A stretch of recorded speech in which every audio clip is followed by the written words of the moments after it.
mean, there's normal highs and lows in everything. We've been here for 8 years. Vegas itself is a very competitive market.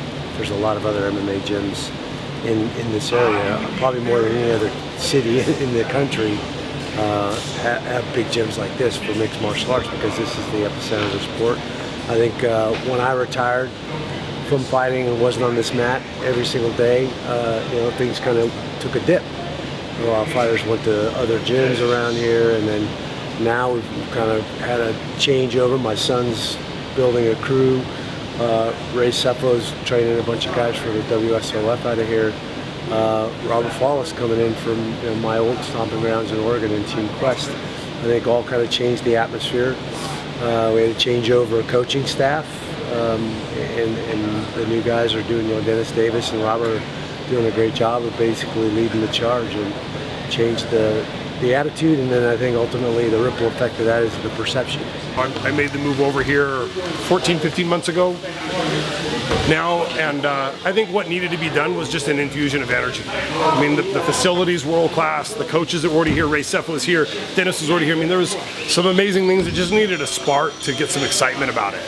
And I think me coming on board and just adding some energy back in the mix and setting a little direction was a big piece of what got things rolling. A long time ago, Team Quest was kind of the powerhouse in Portland. You know, a long time ago when Randy was there before he left, and Chelson, and they had a bunch of great fighters. And during that time, I'd go down and kind of do some training camps when I first started, and that's where I met Coach Robert Fallis.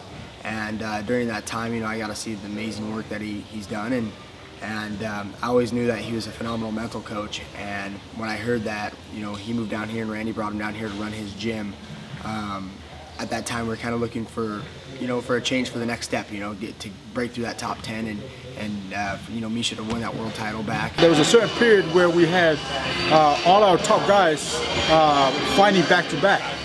And then of course, when you got 6, 7 guys fighting back to back, by the time it gets to the last guy, these other guys are slow. Some other guys are slowly coming back, and the rest are all over the place for sparring partners. So we ended up having to go elsewhere, and then that had to change. You know, obviously because we wanted to bring everybody back here, and then this past year and a half, it's just been amazing. We love the team camaraderie. You know, some of the gyms that we've gone around to didn't really seem to have as much of a tight knit team, and I really like that.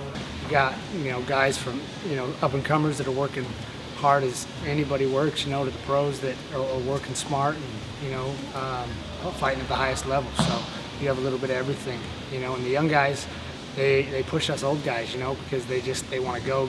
They go from team practice to putting their gis on to putting their belts on, you know, and so that helps, you know, keep you young, keep you motivated, and keep you hungry. So it's a good mix of guys out here at Xtreme Couture. At the end of the day, it's really about workout partners. You're only as good as the guys you're training with, and we try to keep everybody in check and on par and on the level here. Kind of our motto is check your ego at the door. Don't drag it in here. It's just going to get in the way. But attracting and having a plethora of really solid workout partners that you know have the best interest in heart. You can walk into a gym and sometimes there's bravado and bullcrap, frankly. And I need to know in my heart that I'm training with a guy that's not trying to knock me out, he's not trying to hurt me. At the same time, he's going to push me and make me better. And that's always been something we try to establish here. And I think Robert and Dennis do a great job of keeping that in mind.